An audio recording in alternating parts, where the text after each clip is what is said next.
We're just going to start. I have very few thoughts. Okay. I have very few thoughts for this one, but the few thoughts that I do have are, I think, hefty. Okay. And it was actually through a conversation that I had yesterday is one of them. But we've talked about how each of us interacts with this God thing, yes, right?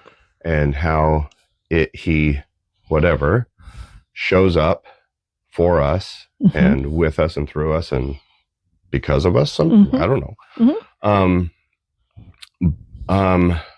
Which is like, which feels abundant and it feels elastic and it feels like there's virtually no place you could go in a search for who you are that you're not going to find God waiting there for you. Like, right. Yeah. Took you long, whatever. Yeah. Right. Yeah. If right. that's where you're supposed to be. That's right.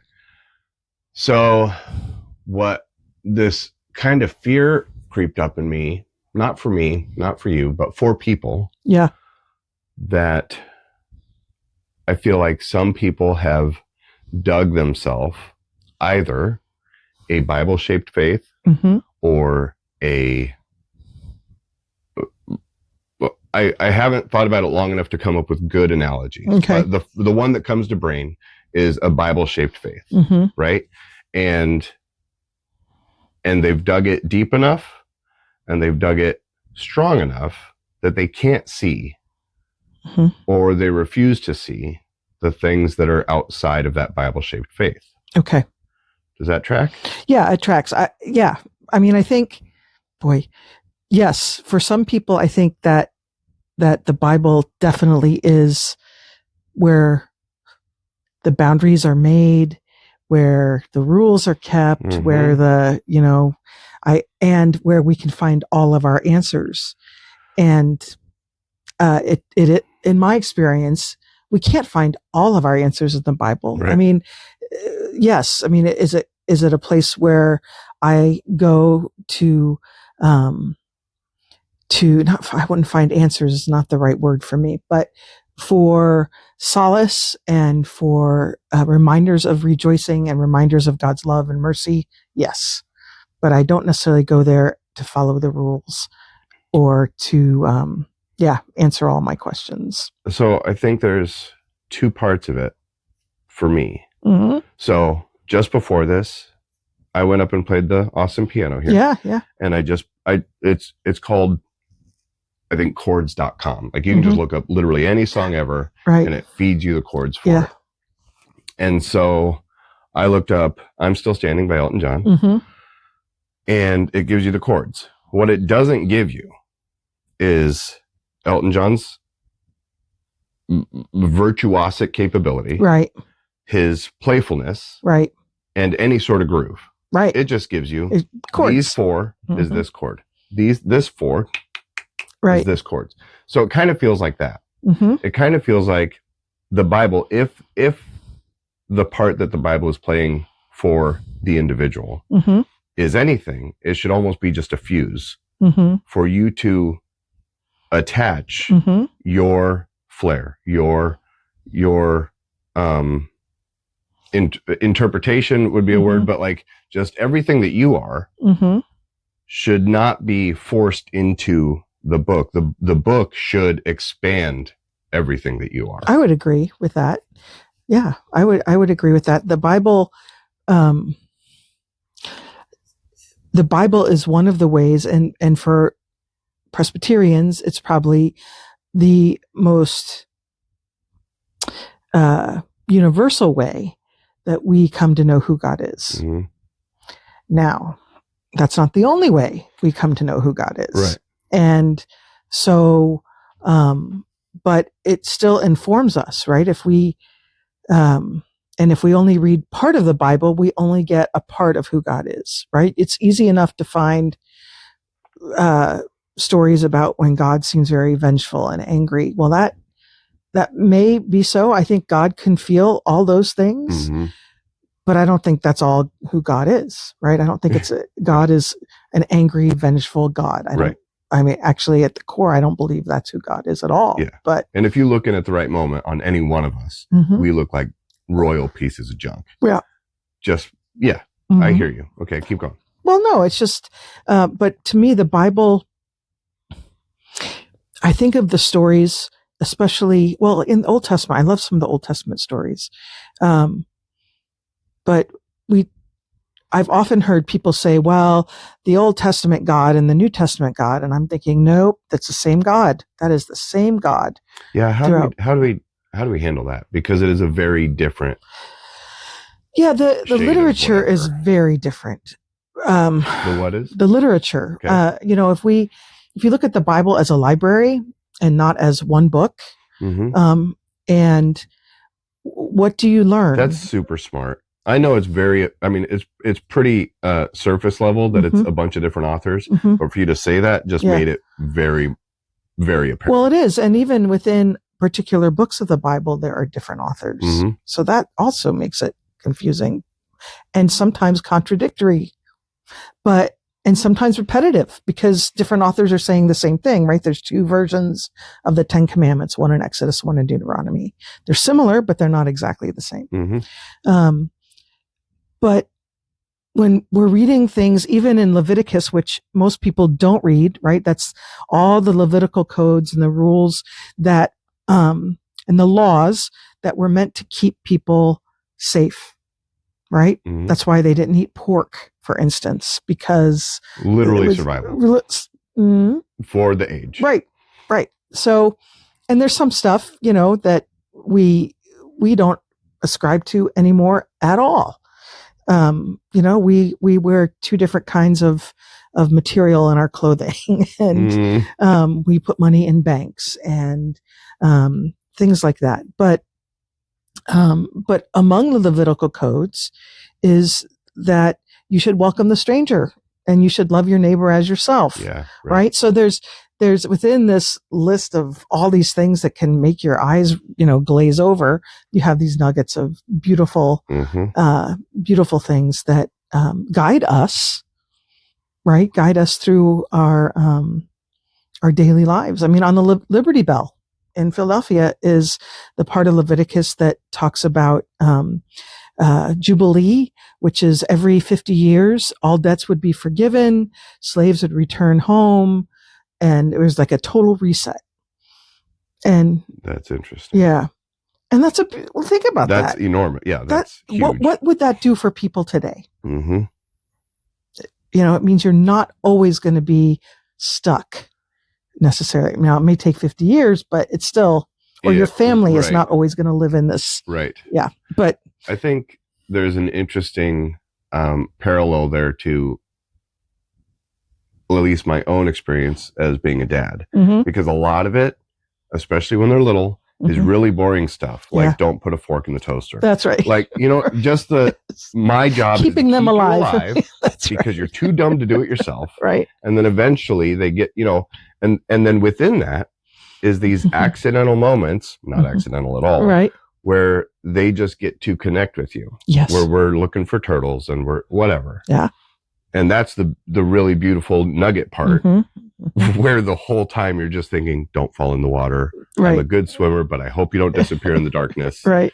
That whole thing. So I can see that if you just like Leviticus specifically, because you mentioned it, because it is so just boring bullet points. Yeah, it feels like it. Yep. And then every now and then you're like, wait, they're fishing. They're having that moment. That's right. They care. That's right. So then what is, and I agree with everything you're saying. I knew I would. I just wanted, you're very articulate and I wanted you to say it well.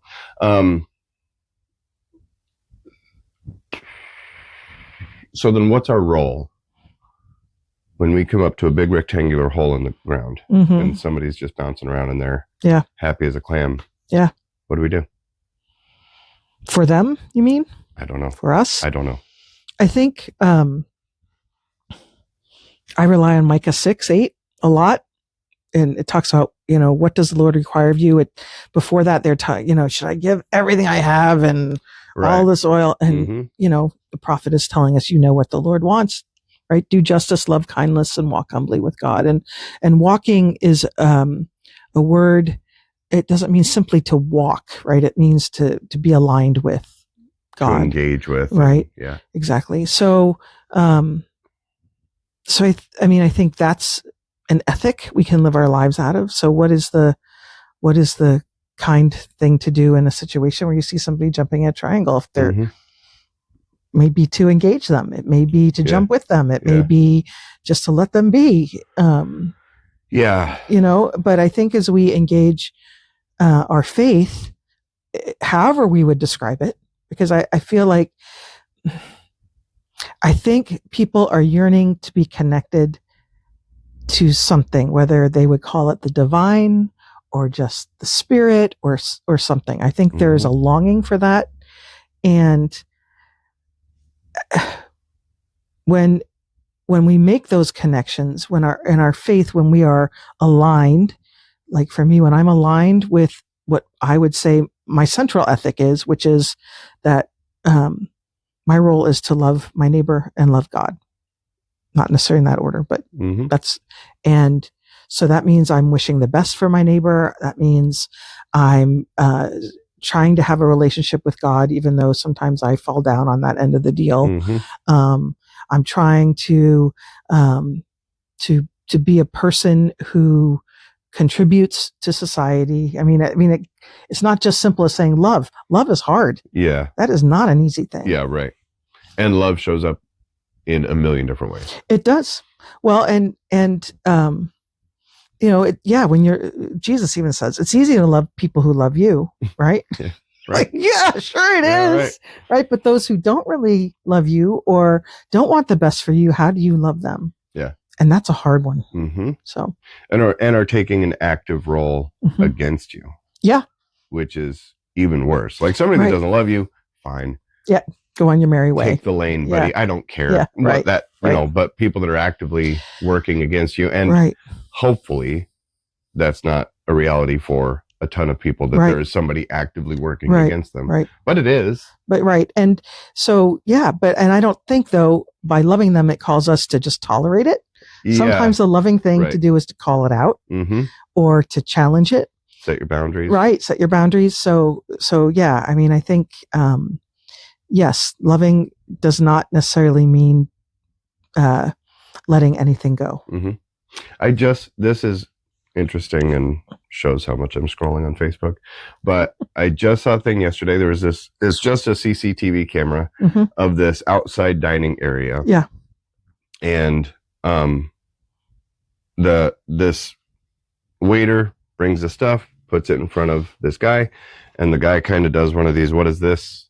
Baloney moves, and you can tell what's happening without any sound. Right. And then he takes something off the plate and throws it at her. Okay. And, at that point, much of the outside dining area is just staring at him. Right. And then you can see it caught the attention of the owner that's up a set of stairs, and he comes down, and he's this. It's a perfect mime because you can tell what's happening without any of the sound. But he comes over acting like he's very concerned with why the customer felt the need to whatever. And the customer is like, well, this whatever she just handed me, blah, blah, blah, blah, blah. Right. And then he picks up another piece and throws it at her with the owner standing there. And he talks to the girl. The girl picks up all of his plates, takes them away. And then he says, get up, pick that stuff up. Oh. And so he gets up and picks that stuff up. The outside dining area erupts into applause. Because good on you. Yeah, right. This guy's an a-hole and you dealt with him. And then that should be the end, right? In any other situation, that's the end. Right. But in this situation, the owner and the guy have a conversation, like they're just standing there, and it's calm. And then the owner gestures to the seat. And I know the conversation was, we would love to have you here, but we're not putting up with that. Yeah. So if you want to sit and try this again, we can sit and try this again. Right. But you're going to use your big boy words. Right. That type of situation. Yeah. And the guy shrinks, like just emotionally turns into nothing. But he sits back down. There you go. Like, what? Just kick him out. That's the easiest and justified. Oh, yeah. And it's a way you can go. Sure. But this guy saw past it. He goes, this isn't about the food. Right. This isn't about the waitress. This is about something's happening with this guy. That's right. And this was an outlet. This was an easy outlet. Right. And I thought that was gorgeous. It is. It should have ended, get out. Yeah. We'll never see you again. Right. You're not welcome here anymore. Yeah. Yeah. I think part of it is, what do we do with when we come up to a rectangular hole in the ground? Mm-hmm. I think part of it is whatever our light is, we should be shining it as bright as possible. Sure. So that person's like, watching. Right. Just above their eye line. Yeah. And thinking, what's happening out there? Right. I've been in here for 40 some odd years. Yeah. Whatever. It was just I had a conversation yesterday, and it was a good conversation. It was an open conversation, but it did just show me just a glimpse of there are people that, and again, I'm not trying to take down the Bible. It doesn't do it for me. Right. It does do it for some people, but for those people that's all that they're willing to accept. Yeah. I feel like they're missing so much. Yeah. Well, and then, I mean, fear-based religion is not a good religion. So, right. So if you're doing things out of fear, I don't want God to get mad at me. I don't want to mess up, whatever. Yeah. But the Bible can be used as a terrible weapon. Yeah. And it has been used that way. Yeah. Right. Yeah. So, I want to read more Enoch, but we don't get to. That's right. Right. Exactly. So I think, the Bible is a hard thing, because some people are taught that it's God's word, infallible, right? God sat down and wrote it, and it's nothing, right? Nothing, no mistakes, nothing. Yeah. And Presbyterians don't believe that. We believe that it is authoritative. It is a witness to God in a way that we do not have. Right. But an inspiration by God, but still through a human filter. But that's right. Well, yeah. I mean, yeah. So if I misspoke there, please correct me. No, but you didn't. No, you're exactly right. Okay. I mean, what I was thinking of is just, again, that the different authors and the way biblical scholars have even decided things like books attributed to Paul didn't write. But that's okay. I mean, we know that. Right. So is that a problem? I don't know if that's a problem as much as it's something to know. And it's not the main takeaway. No, it's not the main takeaway. Right. So there's that. But I think you're exactly right. I mean, Matthew tells us, right? Let your light shine before others so they may see your good works and glorify God who's in heaven. And I think what the hope would be is that we go through the world and people say, I want some of that. Yeah. Yeah. I mean, that's a person I want to be around. Yeah.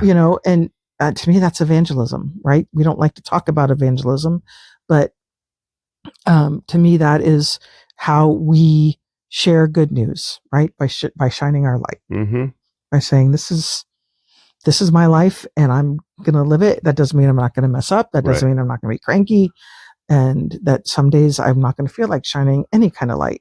But for the most part, that's what we're striving for. Yeah. And I think people that are paying attention get a pretty good, even if they saw a negative interaction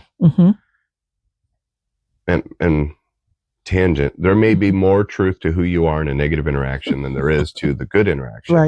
Right. You can see pretty quickly those people that are fighting with their nails out and those people that are so frustrated that they had to engage, but they're still in control. Right.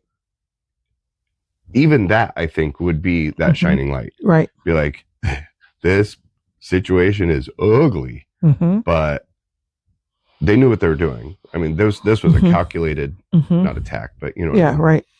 And I think the visual is probably wrong. Digging a rectangular shaped hole. I think just building up walls, because it makes me think if you're walking and there's a bunch of holes that now you're above, and that's not what I'm trying to say. No, but sometimes it feels like you're in a hole. I mean, life sometimes feels like that. Yes. Yeah. And holes are hard to get out of, right? Because the more you dig, the deeper they get. Well, and just the habit of it, the way the brain works, it loves habit, right? And it will cling to habit, and you will have to take serious work to kill the habit portion. That's right. Just the brainless, like if you're not on, it's going to do what you've always done. That's right. And it takes a lot of work to change a habit. Yep, it does. Okay. So that part. And then, I had it. I'm going to edit this dead time out.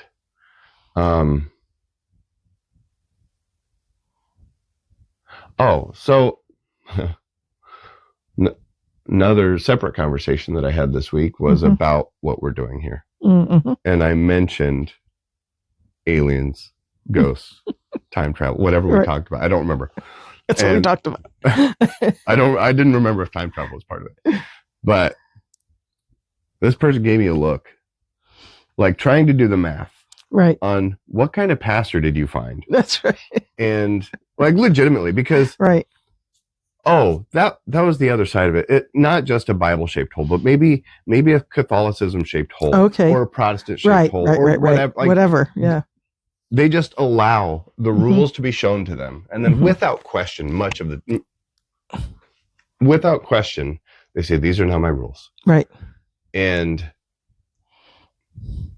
I think our best bet, like you said, shine your light, is to just walk around with a bunch of ladders. And just be ready to throw a ladder down if they just have the slightest inkling. Right. Anyway, I was talking to not going to name names because I'll get in trouble if I do. I was given this face like, why are you wasting? It was one of two faces. One was, what kind of psychopath pastor did you find that's willing to even have this conversation with you? Right. Or why are you wasting this very generous and obviously patient pastor while you just ask ridiculous questions? And I thought to myself, in that I have had them, and I know other people that have had these same questions. They can't be ridiculous. No. We're humans with our human stupid brain, and there are what seem like enormous pools of thought that should clash with the power of an atom bomb, right, and just disintegrate each other, right. But that doesn't help us in understanding anything. No. There has to be an overlap. There has to be a Venn diagram, right, where we can live in this central part, be like, this is what we understand from the church, this is what we understand from science, and this meet in the middle is where we have to live. Right. So I just wanted to thank you for the opportunity to have stupid conversations like this. I don't think it was stupid, but I don't anyway, think so either. I don't think so either. But on the surface, it almost seems like a gimmick. If I just pitch this in 30 seconds, especially the last episode, right? If I just pitch this in 30 seconds, right, it seems like a gimmick. Yeah. Like, I'm going to get this pastor in here. We're going to talk about aliens. Well, great. What's that going to? We're not. We're not actually talking about aliens. No. We're not actually talking. We're talking about the openness of the everything, right, that was created somehow, right, and feels like there is an engagement and an interaction from the somehow to what we're experiencing, right. And I just think it's. I'm not even sure there's a question here. I just think it's an insane, big, huge thing that you kind of have to blow down all the walls and be like, all of it's fair game. Let's figure it out. Right. And just wrestle. Right. Any thoughts? Thoughts are that's what, for me, that's what faith is about, or having faith, right? That, that you don't, let's use the wall yourself off from things that you don't understand or don't, or don't find, I want to say compelling, but that's not the right word. So having these conversations with you, two things. I mean, we've known each other a long time, so that helps. And I think that people have a lot of questions they do not want to ask in the church. They don't even want to admit they don't know stuff about their churchy stuff, right? Oh, yeah. A lot of people, I'm not saying everybody. Mm-hmm. And if you can't do that in church, where are you going to do it?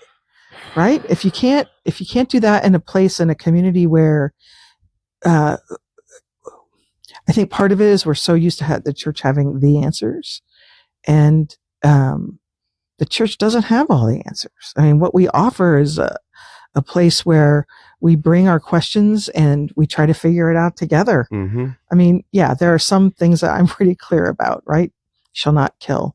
You shall not, those kinds of very... aliens definitely don't abduct people. Well...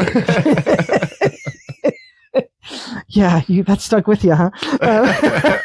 But yeah, that was my hill to die on, apparently.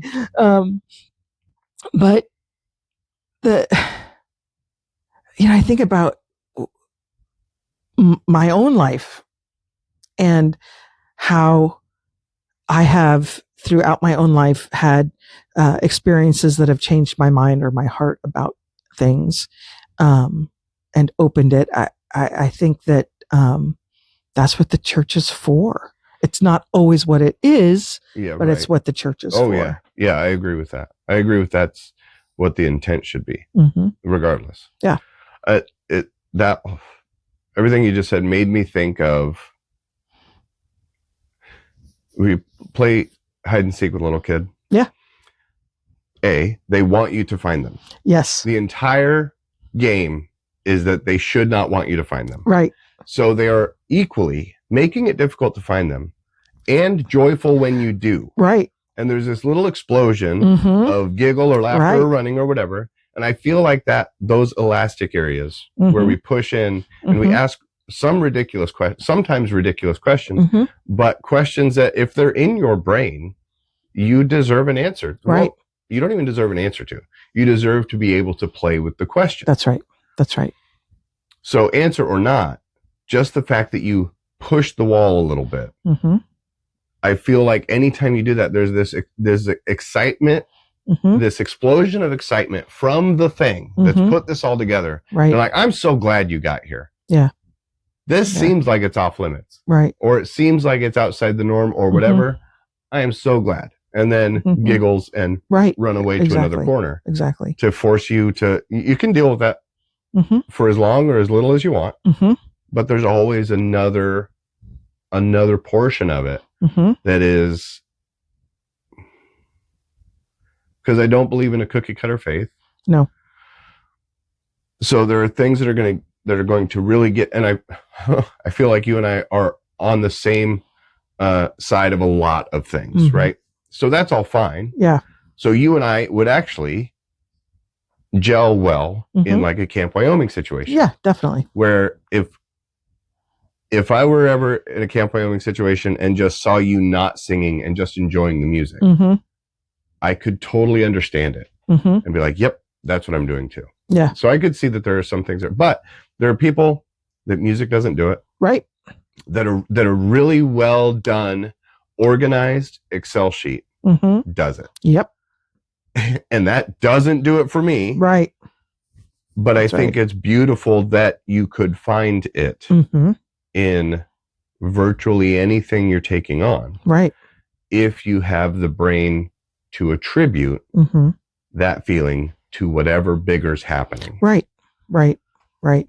I mean, I think the thing that I value most about being in a community of faith is that we have people on everywhere, right? We have the people who like the spreadsheets, the people who would not want to come near them, and everybody all over the map. And our job is to not only live together, but love one another. And that means there is value in what you bring and value in what everybody else brings. Even if it does not make sense to me, right? Yes. And maybe especially if it does not make sense to me. So that, when we shut people out, and the church has been really good about that over the years, but when we shut people out, I think we cut off part of the body of Christ, right? We cut off those people who were created by God, and their brains think a particular way, or their excitement is for particular things. And together we come to make this community that hopefully is doing some good in the world. Yeah.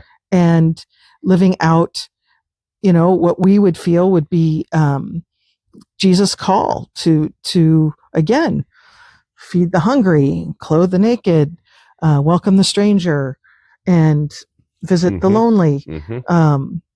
And that when that happens, that is a beautiful thing. Yeah. Yeah. I've got a buddy, Chris.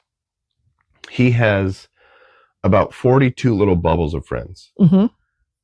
And he, at any moment, could pick 7 of those bubbles, say, we're all doing something together. And those people would get along. Right. Because Chris has cultivated this thing around him. Right. That, yeah, some of them are video producers. Some of them are adventure runner guys. Some of them are just dads being good dads, whatever. But he can call his bubbles in. Where I specifically have like 9 bubbles, and I keep most of them separated. Right. Because I don't want to explain this bubble to that bubble. I know how to get into that bubble mentally. Right. But this bubble's never going to make it. Right.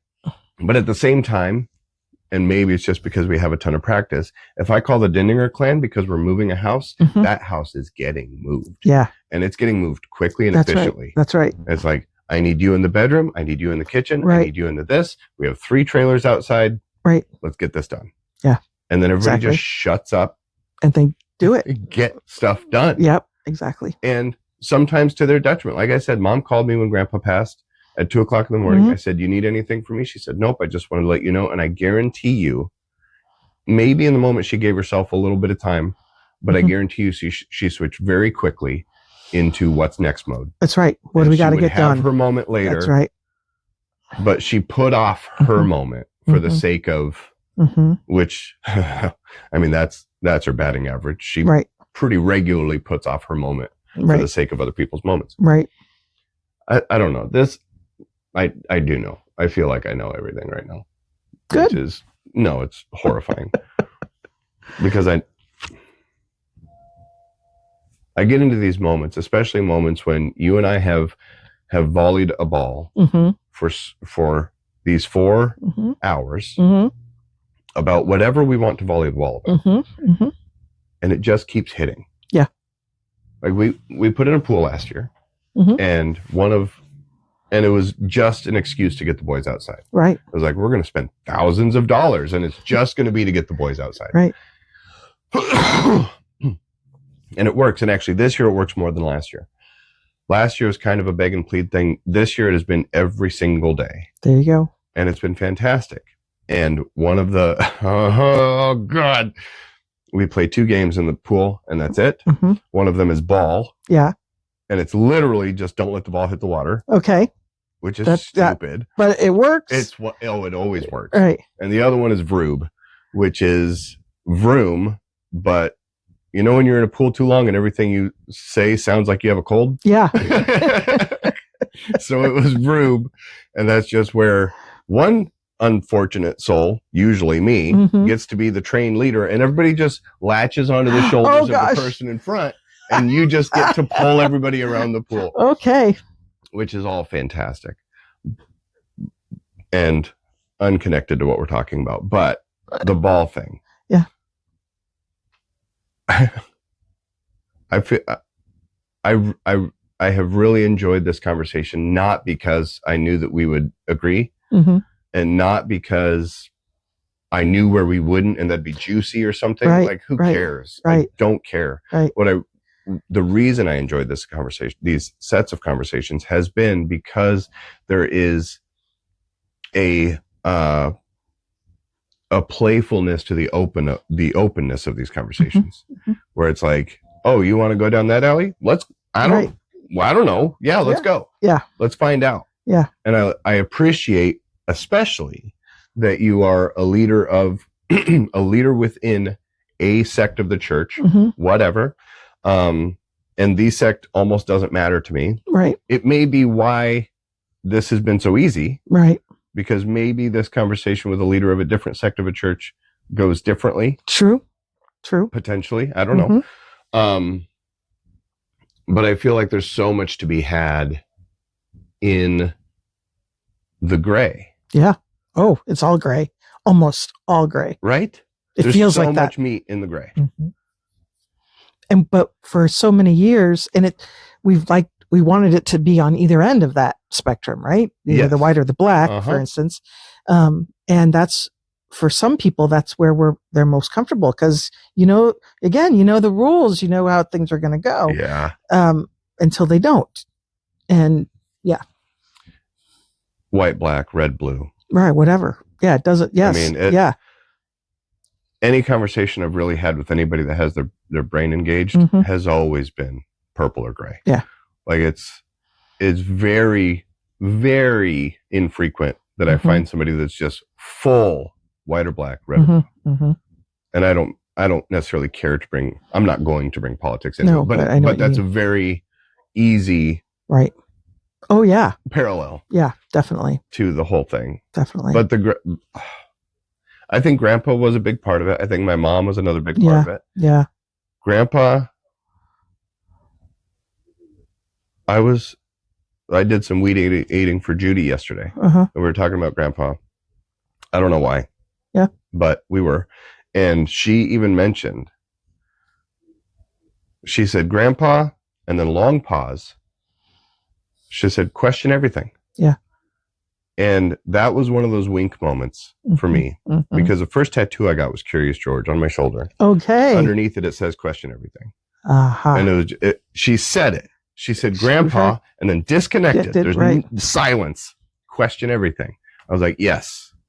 Yes, we should be doing that. There are certain things that will only get, math, for instance. Right. Technically, you should only get one answer. Right. But the real life stuff sits in the gray, plays in the gray. Yeah. Is hoping you get gray all over you. Right.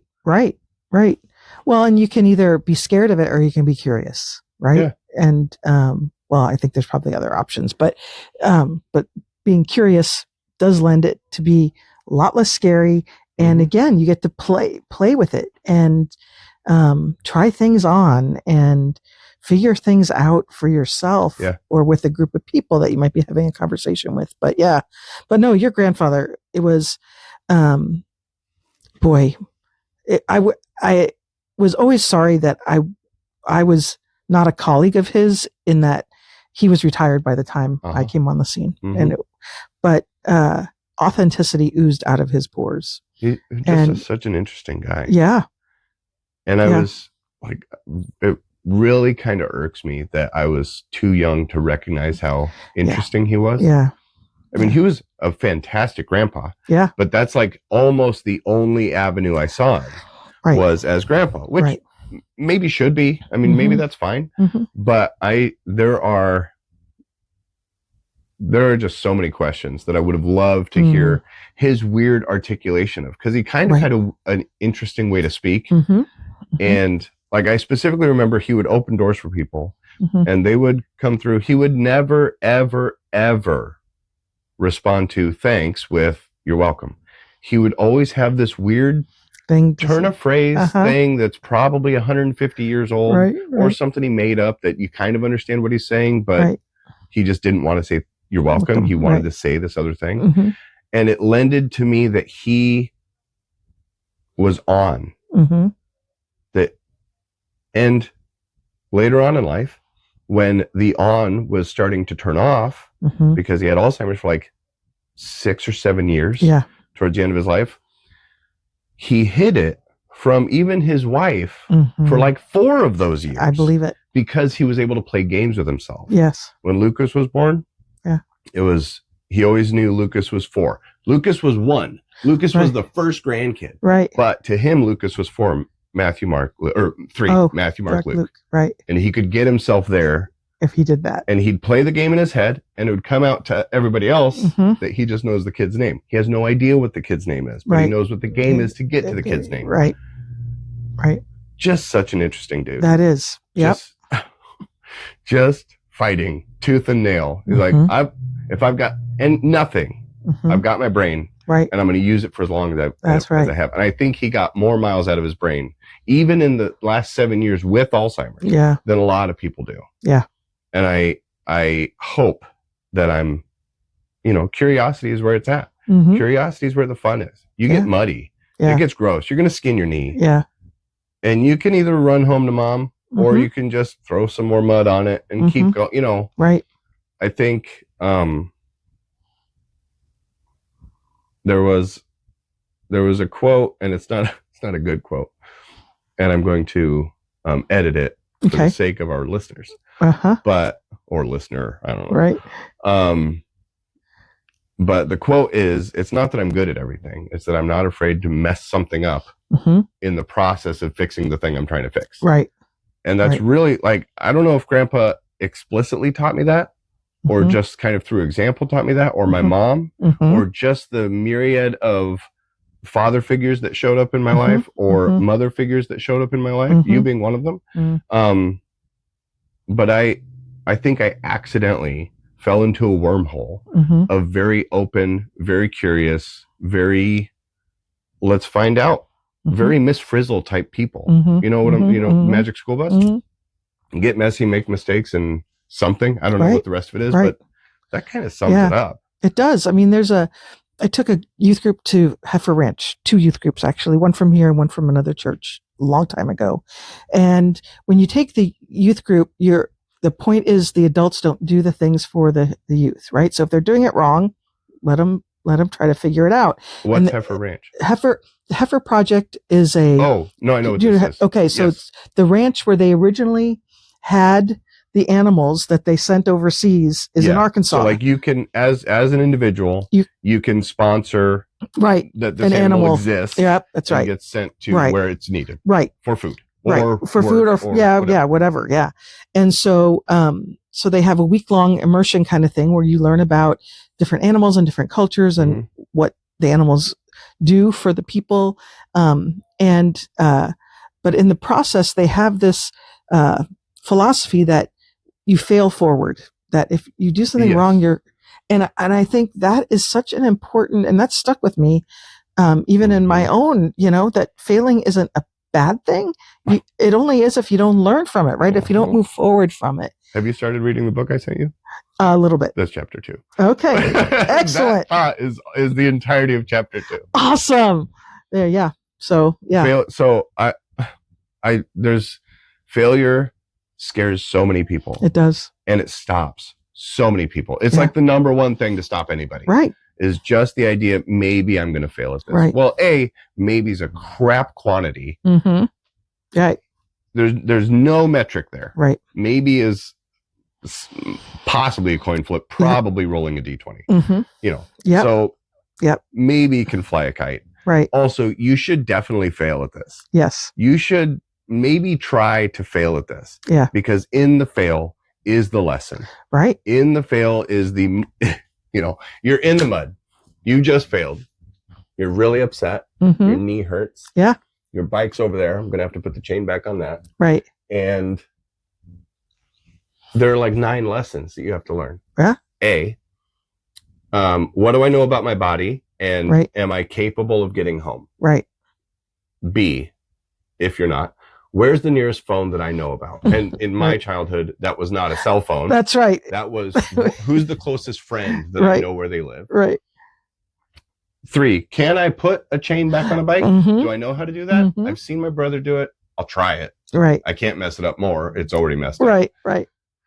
4, this knee's not bleeding bad enough that I need to do anything about it right now. I should probably address it at some point. But there's so much. Yeah. Right. There's so much information. Here's a fun fact. Your brain takes in over 2 million pieces of information a second. I believe that. Your subconscious brain. Right. Now, the subconscious's entire job is to sift and hand you the important stuff. Aha. Where you get about 20,000 pieces of information into the conscious brain. Now, the subconscious is eliminating the sensation of you sitting on a couch right now because it's not useful. Right. Or the temperature in the room necessarily because it's not useful. Right. The idea that you're looking through glasses, which you have sensory information telling you, but it eliminates it because it's not useful. Right. It's not a change. Right. It's not a threat. It's not something that needs to be addressed. So, and that's 3 things out of the 2 million. Right. So 2 million minus 20,000. I don't even know what that math is. It's a lot. Yeah. So much information is just being sloughed off. If you've ever wrecked a bike, you know that things go into slow motion. Oh, yeah. Oh, and they do, because all 2 million pieces are new, important, and something you should be aware of. So they're all happening and coming in. They're all happening. So every second between upright and concrete, you are getting 2 million pieces of information into your skull. And you all of a sudden recognize that there's a roly-poly 2 squares up that you would have not otherwise. And you recognize this is where you accidentally guard yourself. Right. Because your body just takes over. Right.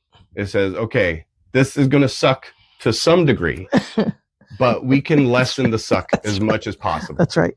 And so your head gets whatever you turn, so you're hitting the shoulder instead of hitting your chest, whatever. Right. But I specifically, I was on Sycamore Street. Judy lived a block and a half that way. My friend Elena lived that way. The reason that whole thing came up is because my chain literally just exploded off of my bike. No, locked up on my bike. Oh, yes. I went over the handlebars. Of course you did. And I remember it slowing down. And I remembered it for 20 years until I started digging into how the brain worked. And I was like, oh, that's that thing. And I think it's really important to recognize when there's a lot of information coming your way. And it's not the exact same thing, obviously. But when there's a lot of information coming your way, it's for a reason. And it's probably because of the last step you just took. And you should get your learning eyeballs on because it's heading your way for a reason. Right? I like that. I've never thought of it that way. When nothing's happening, nothing's happening. Right. When a lot's happening, it's happening. Not necessarily. Oh, really? When a lot's happening, there's the opportunity for a lot to happen. Okay. Mentally. Right. Growth-wise, spiritually, whatever. But you could also be oblivious to it, is what you're saying. When there's a lot happening, you can just be in your walled-off thing. You know, the idea that aliens may or may not be abducting people could be right outside that wall. But if it doesn't make a lot of noise, you can just go on you can just go on not having it.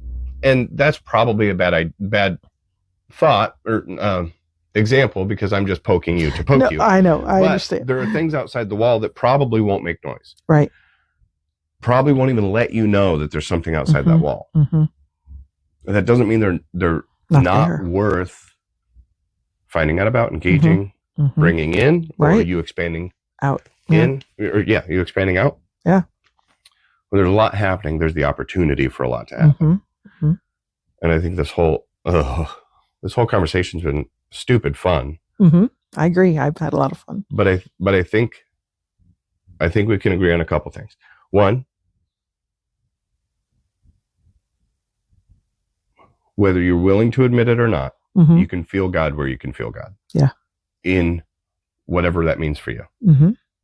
So that's fine. I'm fine with that. God thing or book God, I think we're talking about the same thing. I think we are. Your life is going to be as big or as small as you make. You're like a turtle in an aquarium. If you make the aquarium enormous, that turtle can grow. Right. Or a reptile or whatever. Right. I think snakes and reptiles do that too. Where if you keep everything small, they'll stay small. They stay small. Yeah. You're going to stay small if you keep things small. Yeah. And I just mean your ability to manufacture thought, your ability to think in the gray, your ability to recognize the gray when it happens. Right. So that I think God shows up and you know it. And it's just a matter of doing something with it. Right. If you keep things small, things stay small. Or if you keep things the same, I guess. Yeah, that too. Things stay the same. Yeah. And when there's a lot happening, that's where the funnest part of the funnest, is that a word? It is now. The most fun part of the ride can be. Yeah. And the most tools come your way. Yeah. If you just have your arms open and your brain open, You can pull in all this information, all these extra tools, all this new stuff to make your next step even more capable than the last one. Yeah. Right? Yeah. Yeah. So give me something. Give you something? Yeah. Yeah. Well, I think you're right. I agree with what you're saying. And I think part of that is for people who want to feel like they don't want change I think part of it is they don't know what their purpose is, or their, why am I here? Or, what am I supposed to be doing? And I think that's a whole nother big question. But I think your openness to new things, your willingness to engage people who are different or think differently than you do, I think all depends on you being secure in, I would say, secure in who you are. That doesn't mean that you're staid, but that you're not afraid to engage. You're not motionless, right? But you're stable, right? And I think, that's really a good way to put it, because I think the minute we start deciding that we're not going to move or become stagnant, that's not good from a person of faith's point of view. That's not good. We don't learn everything we need to know about God in confirmation, and that's it. God continues to reveal God's self to us in so many different ways, but a lot of times we're not aware. We're not. We either choose not to be aware, or we just aren't aware. I don't know. Well, I think there is a practice too. There definitely is. To having your radar going. Yeah. And like, I'm going to say during COVID, I made it a very serious effort not to enjoy the experience through my phone. Right. To just be there. You're there. Right. What did we do when I was growing up? We took like 3 pictures at the end of every event. That's it. Yeah. It was a picture, and then open the curtains. It was another picture, and then we're going to close the curtains, use a flash. 3rd picture, just to make sure we got one. Yep, exactly. But it was just a matter, like and it still is difficult for me sometimes, but just to put the phone down and just be there. Yeah, be present. Because the phone isn't going to capture. No. It's going to capture the cute, funny face. Yeah. Or whatever, but it doesn't do it. No, it doesn't. And studies have shown that, like, people who go on vacation and all they're doing is taking pictures, they don't hardly remember what happened on the vacation. Yeah. Because they're too busy taking pictures. So, I think be present in your own life. I think and part of that is asking questions, and part of that is trying new things and being willing to go with change. But I think it also has to do with having your ears tuned to what's going on around you. Yeah. Like, when all of the wildlife in the woods stops making noise, you need to be very aware of what's happening. Like, when there's change, or even not change, right? Maybe just constantly feeding back to yourself, like, that's a ping that I need to put some more pages on the book. That's a ping that I need to call this person, and just be there with that, whatever. Right. Exactly. I think just being aware of all the pings, and then do with them what you want. Yeah. But be really good at feeling or hearing or being in tune with them. Right. Because I think there are new ones that'll show up. Yep. That'll surprise you. And they'll be like, I would have never thought. Right. That this is one of the things. That's definitely true. Yeah. But I appreciate this opportunity just to talk with you. I think that, for me, that's what more of this needs to happen, right? More just listening and hearing somebody's point of view. I think that's a good thing. Yeah. So, the fact that we agreed on a lot, that's fine. But it'd been okay if we didn't too. Well, and what I think is very interesting is we agreed on a lot. We came in from different technical angles, and good, bad, or otherwise, I don't think either one of it, like we just said, stable, not immovable, or stagnant. Stable, not stagnant. I think we're both so stable in what we have as our individual faiths that it was perfectly fine for us to get into the gray. And maybe I stole some of your gray, and maybe you stole some of my gray, and now our individual grays are a little bit different. Just from having muddied each other for a second. Exactly. And I think that's gorgeous. Yeah, I agree. I think the epitome of greatness of God's creation, or the God things creation, is in our skulls. Yeah. And if we're not really exercising them, it's like we were given a Lambo and keep it in the garage. Right. What? Yep. Take it running. Yeah. Like I just told, that piano wants to rock. Right. That piano wants to rock hard. Yeah. And I'm going to go back up there for about 5 minutes and record myself rocking hard on that piano. Because it's meant for it. Right. And the gray matter in our brain or in our skull is meant to have premium gasoline put in it and to open up the throttle. Yeah. And see where it goes. Yeah. And I think it's gorgeous. All right. I'm going to call that. Okay. Thanks, Pam. Thank you. Seriously, thank you for... This is just stupid fun.